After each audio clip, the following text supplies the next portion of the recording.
Before Life Ends. Chapter 1. The Letter in the Box. Chris lived alone in a small, quiet neighborhood in Southern California. His house was old but clean. The front porch had 2 chairs, but only one was used. Every morning, Chris made himself a cup of tea and sat in that chair, watching people walk by, though very few ever did. The street outside was almost always silent, and so was his life. At 68 years old, Chris's world had become small. The same meals, the same routine, the same silence. There was a time when this house was full of life. His wife, Sally, had a laugh that filled the rooms like sunshine. But she had passed away many years ago. Since then, the walls had become quiet. His daughter, Emily, once brought joy to this home too. But she had moved away, and something had happened between them, an argument that grew into distance, and that distance turned into silence. They hadn't spoken in nearly 10 years. Chris didn't even remember the reason anymore, only the feeling of emptiness that followed. One rainy afternoon, Chris found himself cleaning his bedroom closet. The rain tapped gently on the window, like soft fingers trying to wake an old memory. Inside the closet were books, some old jackets, and a few boxes he hadn't touched in decades. One box stood out.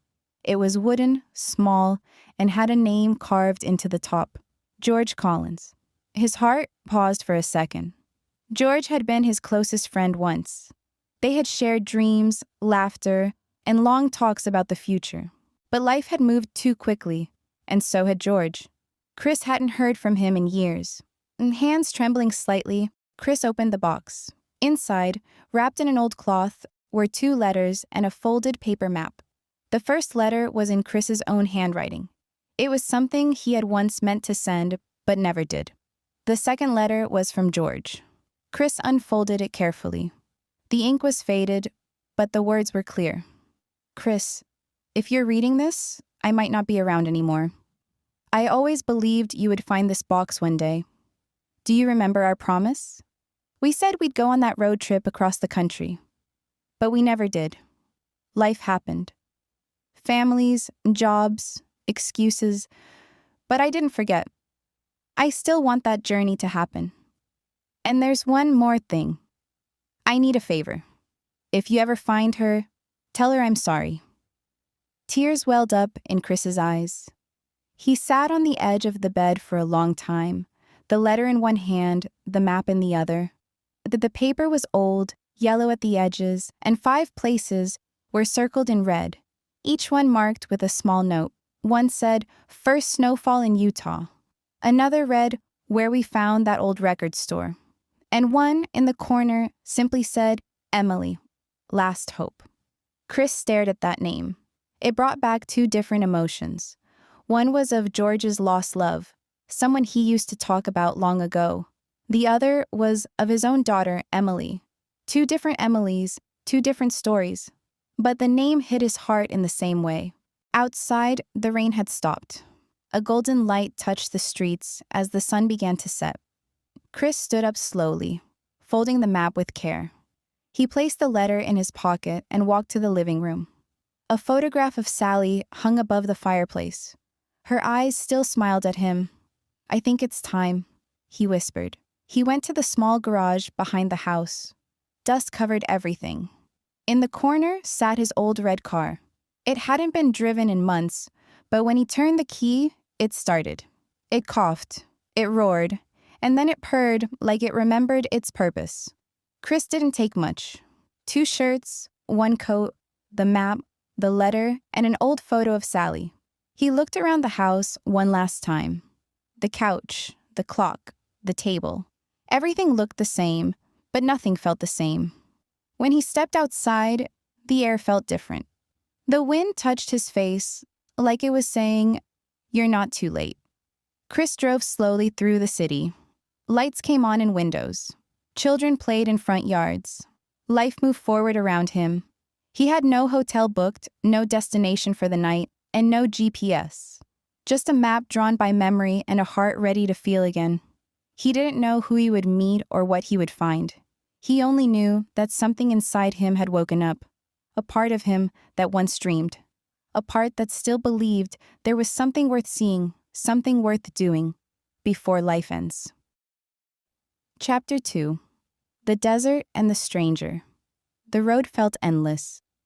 Chris drove slowly, watching the sun rise behind him and the dry California desert open in front of him. His car moved through long, empty highways where only the wind and the sky kept him company. For hours, he said nothing, only listened to the soft sound of the engine and the crackle of an old radio that worked when it wanted to. He didn't mind the silence. It gave him time to think about George, about Sally, and about the Emily he hadn't spoken to in years. By late afternoon, Chris reached a small desert town. The name on the sign was Dusty Ridge, a place he had never visited, but it was circled on George's old map. He pulled into a gas station, which looked more like a forgotten memory than a working stop. The walls were cracked. The roof was rusted, but a man sat there on a plastic chair, reading a newspaper and drinking from a paper cup. Chris stepped out of the car and stretched. His back hurt from sitting so long. The man looked up and gave a short nod. "You lost?" the man asked. "Not yet," Chris replied, trying to smile. "Just passing through. Maybe looking for something I left behind." The man chuckled. "Aren't we all?" Chris walked inside the small shop. It smelled like dust and old oil. He picked up a bottle of water, paid in cash, and came back outside. The man was still sitting, watching the horizon. "What's the story here?" Chris asked. "Why did George mark this place?" The man looked surprised. "George Collins?" Chris froze. "You knew him?" The man stood slowly, putting down his cup. "I haven't heard that name in years. He came through here once. Must have been 1986. He stayed at the motel down the road for a week. Didn't talk much, but he left something behind." Chris's heart beat faster. "Do you know what it was?" The man didn't answer directly. He simply said, "The past doesn't stay buried out here. If you dig in the right place, it speaks." The sun was beginning to set now, throwing golden light across the sand. Chris drove toward the small motel at the edge of the town. It had 6 rooms, all in a single row. Paint peeled off the doors, and a dusty neon sign blinked weakly. Vacancy? At the reception, a woman named Maria greeted him. She had short hair, kind eyes, and a soft voice. "I'm looking for anything left here by a man named George Collins," Chris said. "He stayed here a long time ago." Maria thought for a moment. "We keep a lost and found box in the office. No one ever checks it. Come." She led him to a back room. There was an old box filled with papers, keys, and forgotten items. Chris searched slowly. At the bottom, he found it. A brown envelope with GC written in faded ink. He opened it carefully. Inside was a photograph. 2 young men sitting on a car hood, laughing. It was him and George, maybe 45 years ago. With it was a note in George's handwriting. "I was here, alone. I thought about calling you, but I was afraid you moved on. If you ever find this, know that I never forgot. This place is where I realized I had to face the truth. About Emily, about me. I couldn't fix the past. But maybe you can. The journey is yours now, Chris." Chris's eyes filled with tears. He had not expected this stop to give him so much. He took the envelope, thanked Maria, and sat outside on a wooden bench. The sky was purple now, stars slowly showing above the quiet desert. He wasn't alone in the town. Across the parking lot, a teenage boy sat on the curb, holding a guitar. He looked about 17, lost in his own thoughts. Chris watched for a while, then walked over. "Mind if I sit?" Chris asked. The boy shrugged. "It's a free bench." Chris sat down. After a few minutes of silence, the boy said, "You from here?" "No," Chris replied. "Just traveling." "I'm running away," the boy said, not even looking at Chris. "From home, from people, from myself." Chris looked at him. "I did that once. Didn't end well." The boy finally looked back. "Then why are you out here?" Chris smiled softly. "Trying to finish something I started a long time ago." The boy nodded. "Wish I had something to finish." "You do?" Chris said. You're just not old enough to know what it is yet." The two sat quietly, the wind brushing over them like a soft whisper. Then the boy picked up his guitar and started playing a slow tune. It wasn't perfect, but it was honest. Chris closed his eyes. For a moment, he felt young again. That night, Chris stayed in room 3. He placed the envelope under his pillow. Before sleeping, he wrote in his journal, "I found a piece of George today, and a piece of myself. This road is long, but I don't feel tired yet. The map still has 4 places left. I don't know what I will find next, but I want to know, for George, for me, maybe even for Emily." And with that, he turned off the light, letting the stars outside shine over the quiet desert and guiding him gently toward the next morning. Chapter 3. The Woman by the Lake. Chris left Dusty Ridge early the next morning. The sun had not fully risen, and the desert was still cool. His car moved slowly over the road, and his eyes stayed on the horizon. He had not slept much, but he felt something different now, like a light had turned on deep inside him. The letter from George, the photograph, the music from the boy's guitar, all of it stayed with him.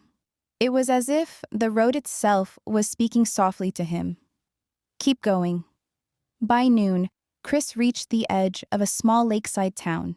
The town was calm and beautiful, with old houses, wide trees, and soft sunlight dancing on the water. On George's map, this place was marked with just 2 words, Blue Mirror. Chris parked near the lake. The water was still, like glass, reflecting the sky and the trees around it. It looked like a mirror that showed the truth. He walked slowly along the edge of the lake. Children played with their dogs. A man read a newspaper under a tree. 2 women were painting on small easels, trying to capture the beauty of the scene in colors. But Chris's eyes stopped at one person, a woman sitting alone on a bench, looking out at the water. Her hair was silver, but her back was straight. She looked peaceful and a little lonely. Chris sat on the next bench, just a few feet away. He didn't speak, he just watched the water too. After a few minutes, the woman turned her head slightly and gave him a small smile. "Lovely day," she said. Chris nodded. "It is." And there was silence again. But not the kind that makes people uncomfortable. It was a shared silence, like 2 old souls remembering something they had lost. "I come here often," she said. "My husband used to love this place. He passed away 4 years ago." Chris looked at her with quiet eyes. "I'm sorry." She smiled again, but her eyes were a little wet. "It's okay. Love doesn't die with people. It stays in the air, in the places they touched." Chris nodded slowly. "I know what you mean. I lost my wife too. Many years ago." They sat like that for a long time. 2 strangers, connected by silence, sorrow, and something soft in the heart. Chris finally said, "I'm on a journey. I'm visiting places from a map drawn by my old friend. This lake was one of them." The woman turned her face toward him, curious. "What are you looking for?" Chris thought for a moment. "I don't know. Memories, maybe. Peace. Or just the feeling that I didn't leave things unfinished." The woman stood up gently. "There's a small bookstore just across that road," she said, pointing. "My husband and I used to go there. Maybe you'll find something there. Sometimes, books remember things even when people forget." Chris thanked her. He didn't ask for her name, she didn't ask for his, but they both smiled, and in that smile there was no loneliness. He walked across the street. The bookstore was small, warm, and smelled like pages and time. A bell above the door rang as he stepped in. An old man behind the counter looked up from a book. "Need something specific?" the man asked. Chris hesitated. "Just looking." He walked between the shelves slowly. Most of the books were old. Some covers were torn. In a corner marked Local Authors, Chris stopped. One book had a name he knew, George Collins. His heart stopped for a second. He picked it up.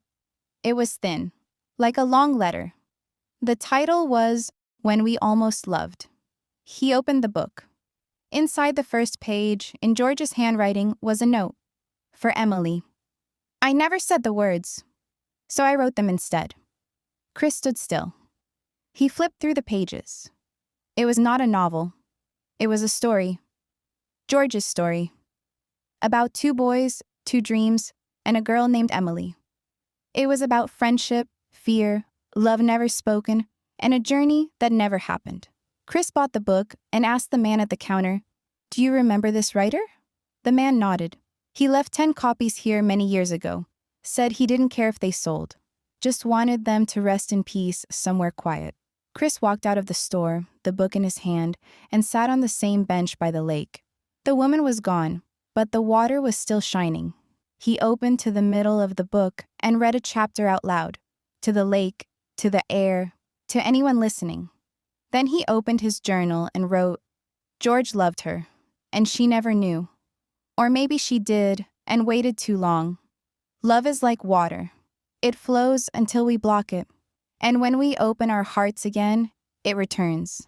Even in stillness, it reflects everything." Chris stayed until sunset. He didn't rush.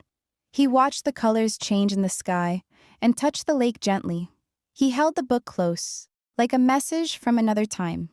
That night, in a small room above the bookstore, he wrote one more line before sleep.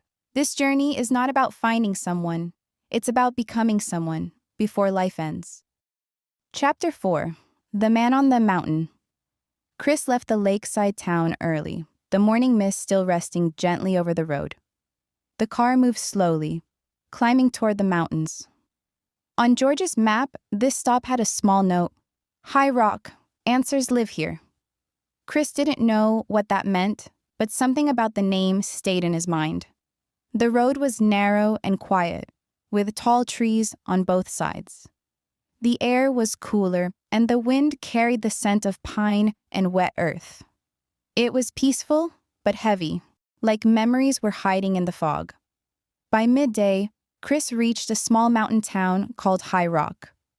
It looked like it had not changed in 30 years.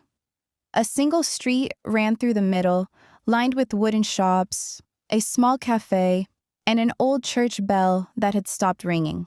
He parked his car near a sign that read, "Welcome to High Rock, where stories never end." He stepped out, stretched his back, and looked around. The town felt quiet, but not empty. It felt like a place where time moved slowly, where people still waved to strangers and remembered your name even after years.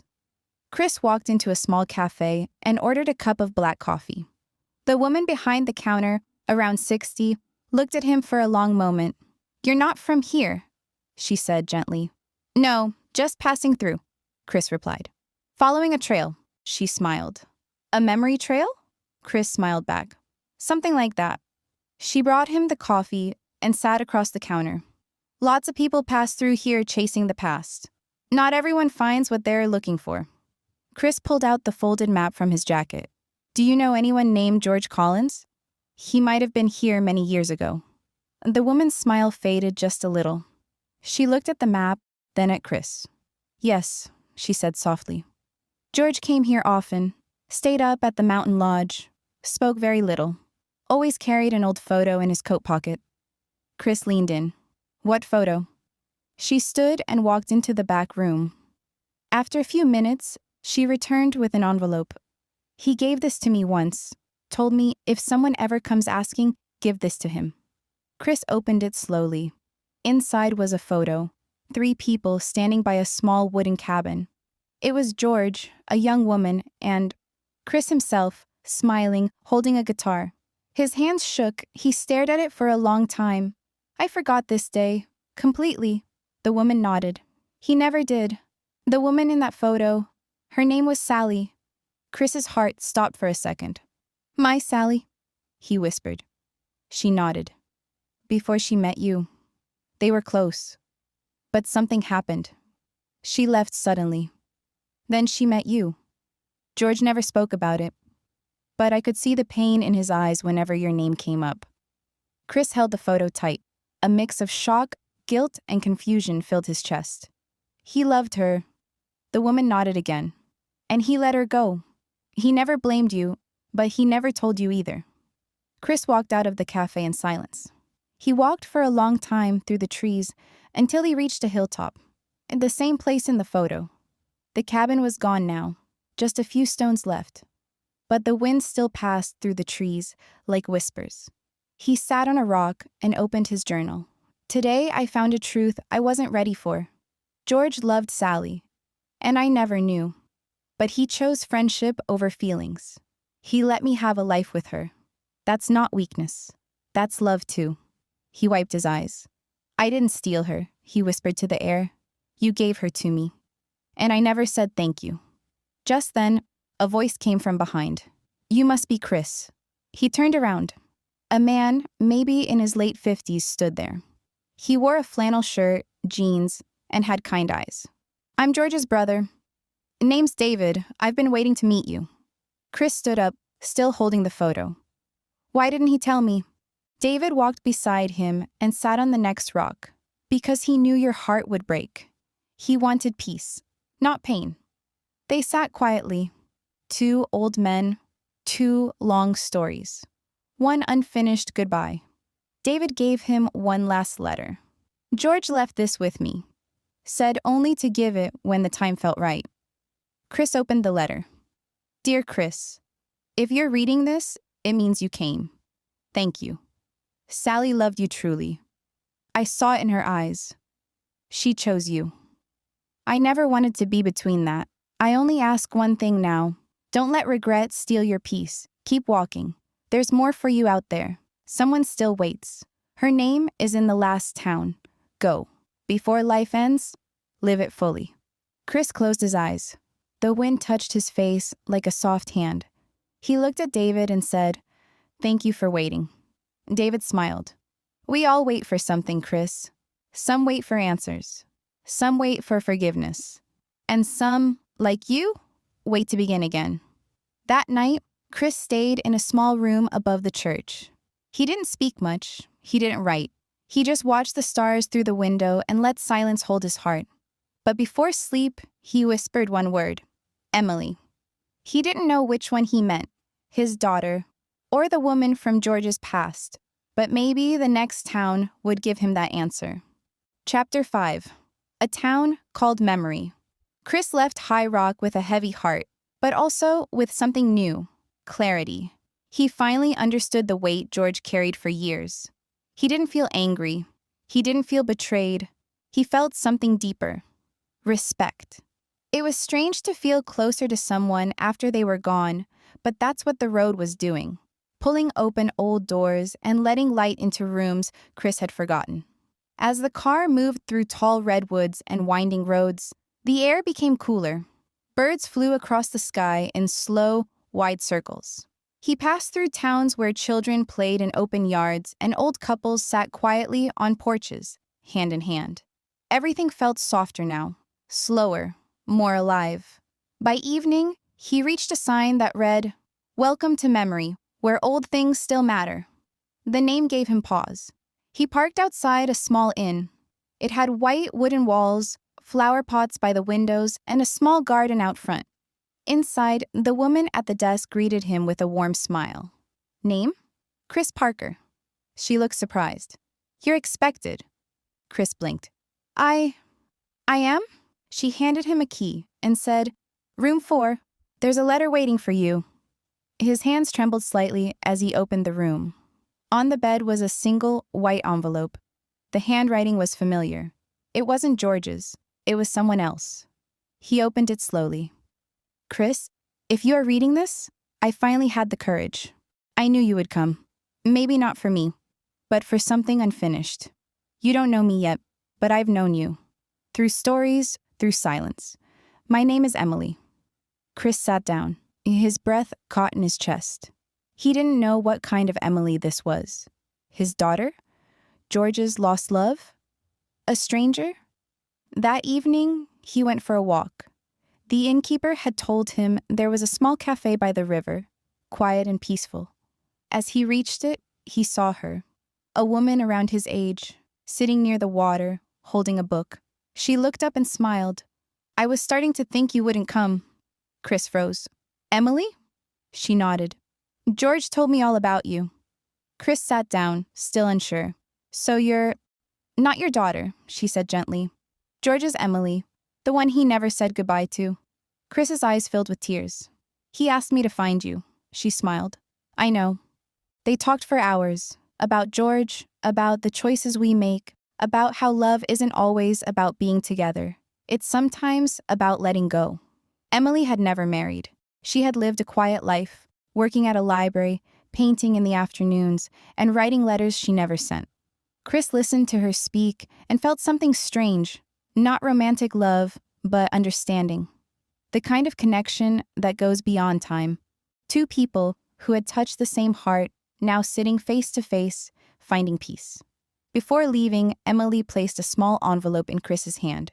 He wrote this for you. I was waiting for the right time. Chris opened it later that night.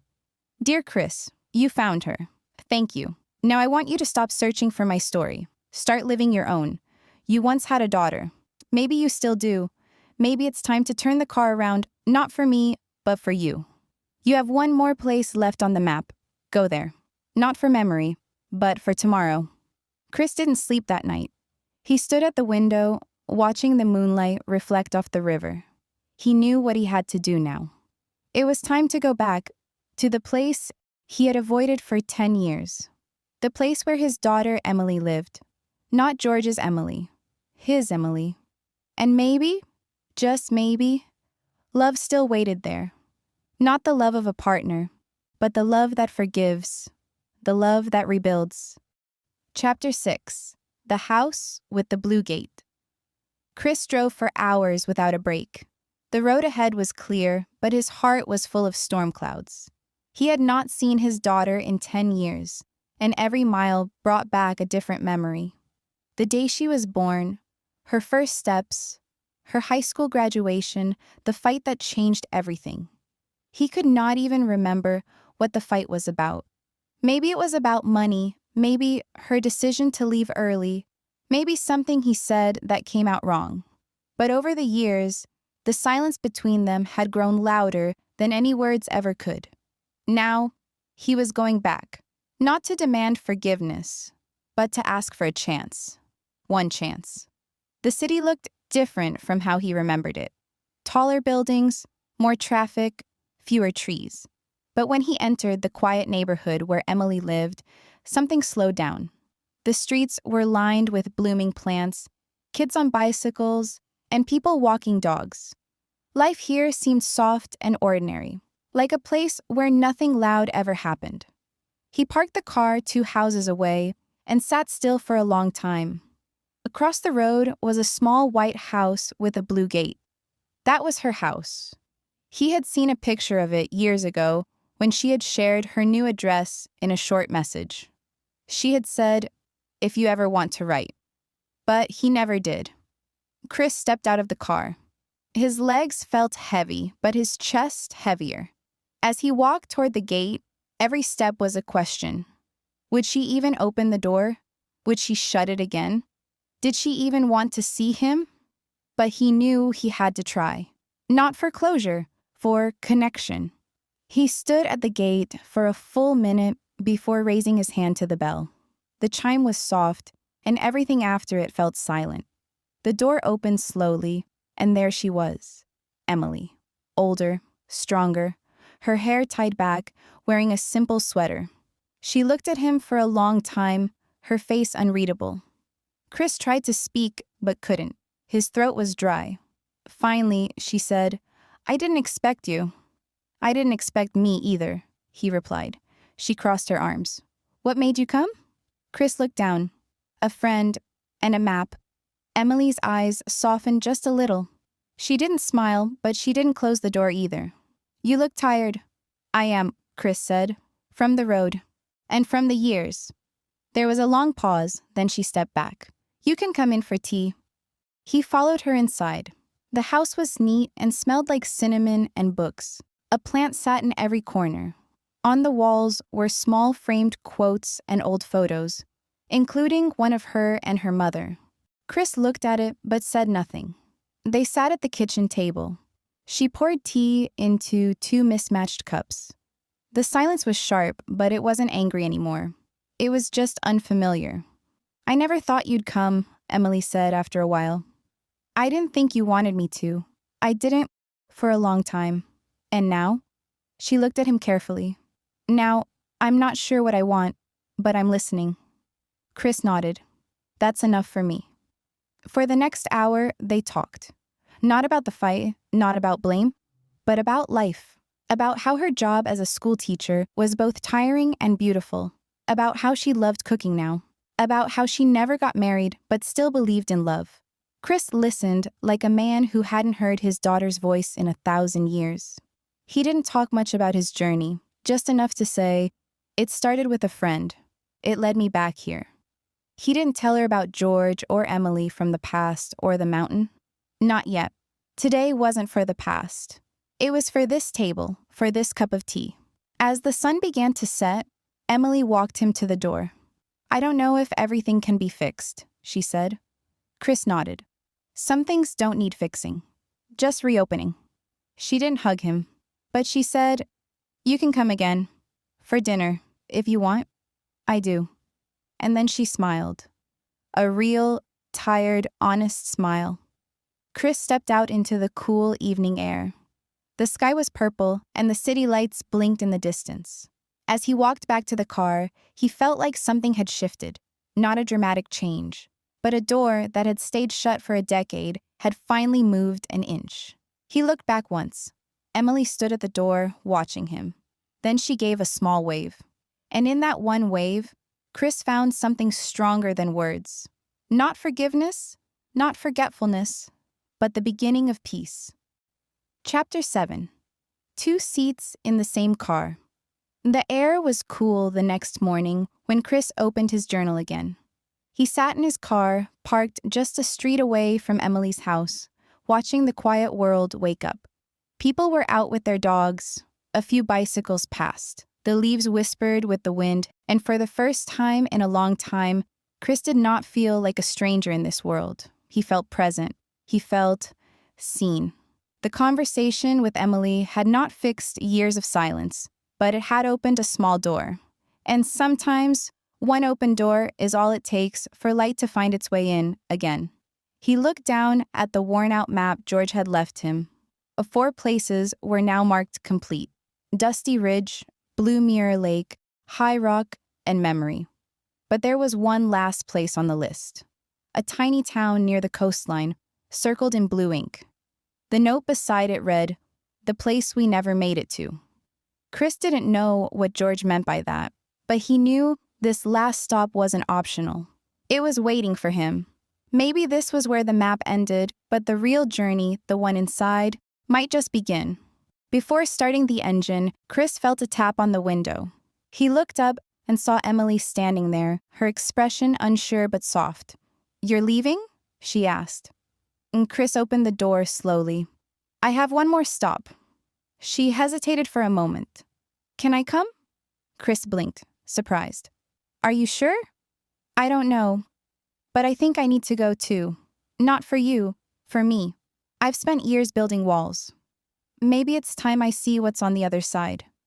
Chris smiled gently. "There's room for 2. Emily returned with a small bag. No questions asked, no conditions. Just a quiet step into her father's car, a space she had once refused even in her thoughts. The moment was simple, but powerful. They were not a perfect father and daughter, but they were people trying.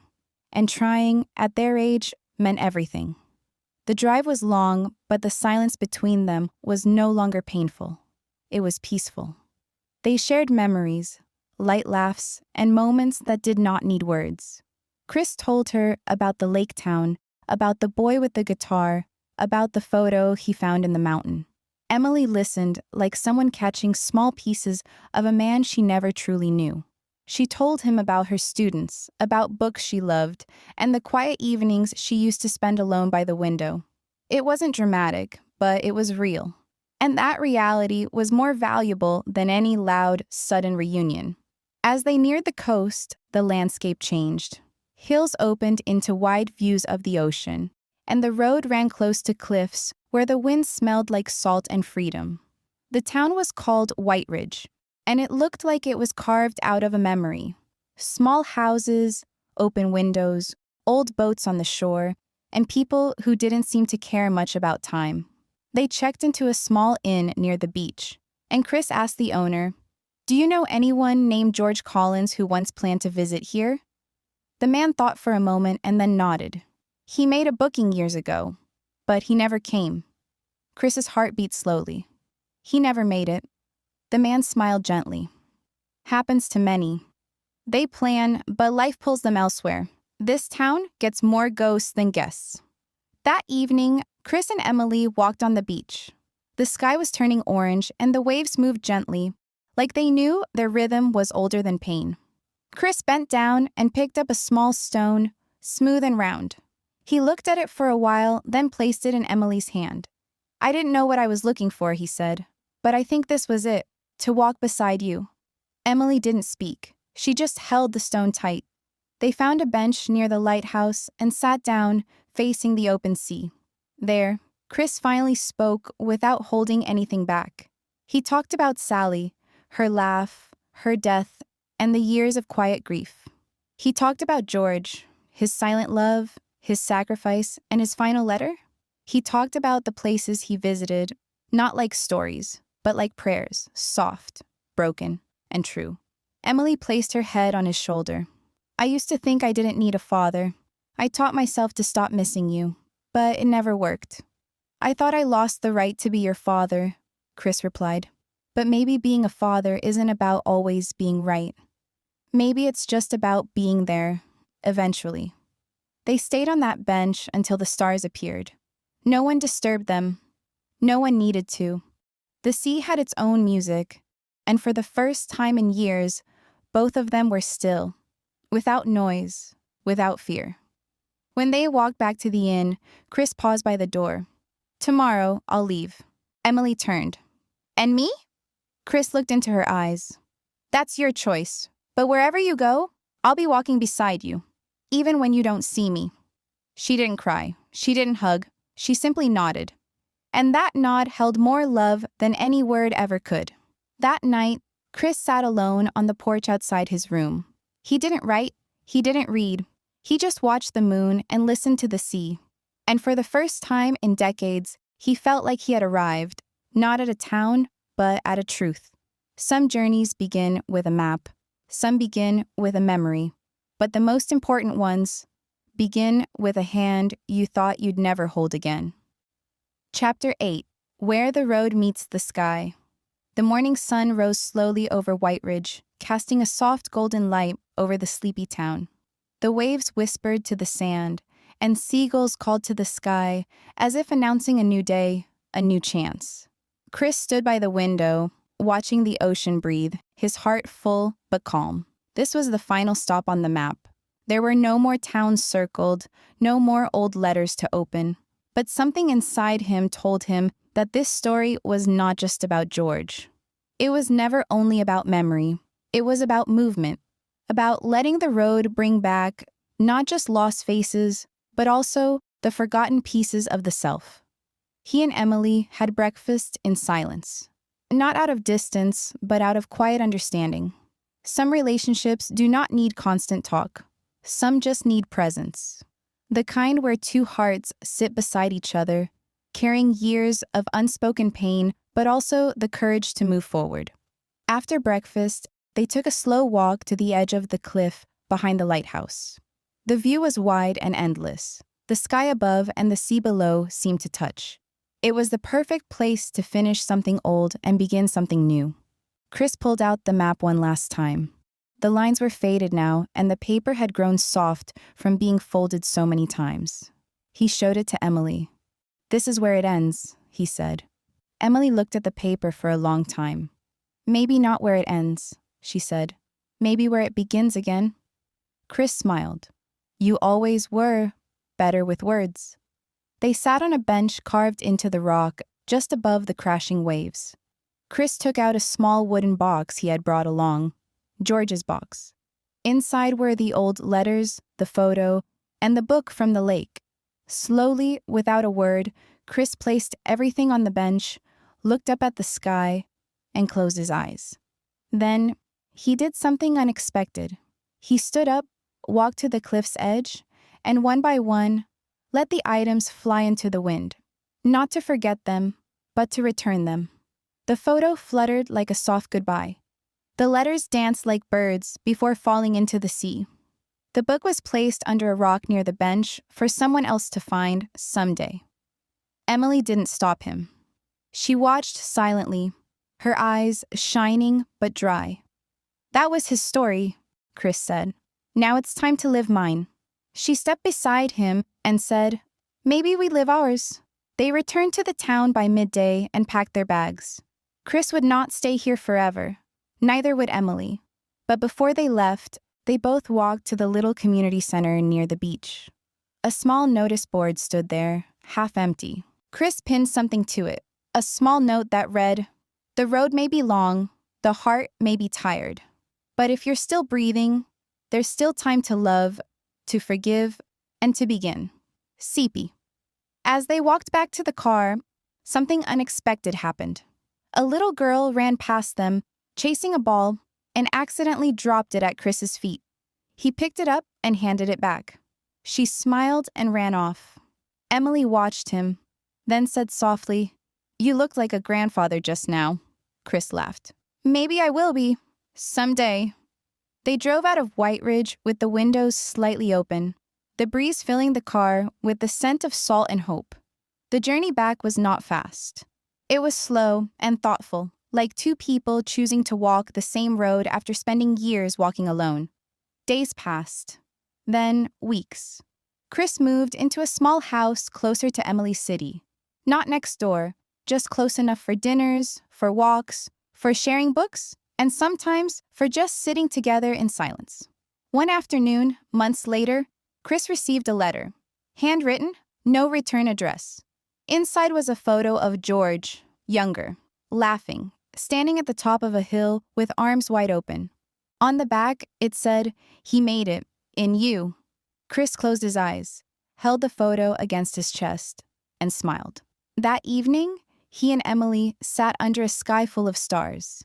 He didn't talk about the journey. He didn't talk about George or Sally. He just looked at the stars and said, "You know, I used to think my life ended when I retired, when your mom died, when we stopped talking. But it didn't. It paused.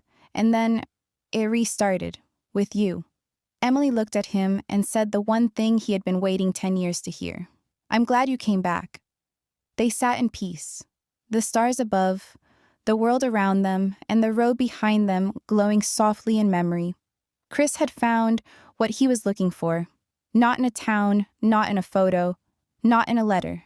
He had found it in a second chance, in forgiveness, in love that still had time left. Before life ends, the end.